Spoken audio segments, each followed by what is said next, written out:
हुबली की उर्दू नवाज शख्सियत, सामाजिक कारकुन, सहाफ़ी जाफर शरीफ हैदराबादी इस दुनिया में नहीं रहे।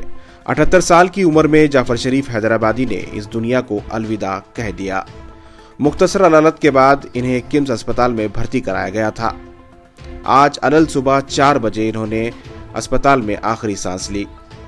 इनकी तदफीन हुबली के बड़े कब्रिस्तान में बाद नमाज इशा रखी गई है। इनके पसमानदगान में इनकी अहलिया, एक बेटी, 2 बेटे शामिल हैं। जाफर शरीफ उर्दू के शहदाई थे। 1992 में निजामुद्दीन वाचमेकर और शेख साहब के साथ मिलकर इन्होंने उर्दू की मैगजीन साहिल में काम किया। 2009 में शाहिद खाजी के साथ नेशनल उर्दू न्यूज़पेपर रोजनामा राष्ट्रीय सहारा में जुड़े रहे। जाफर शरीफ इदारा फ़रोग़ उर्दू के साथ जुड़े रहे। इमरान सुंडके के साथ विजडम एजुकेशनल सर्विस के को फाउंडर भी थे। जाफर शरीफ के वालिद मस्तान शरीफ हैदराबाद के रहने वाले थे। हैदराबाद में पुलिस एक्शन के बाद तकरीबन 1950 में वो हुबली मुंतकल हो गए।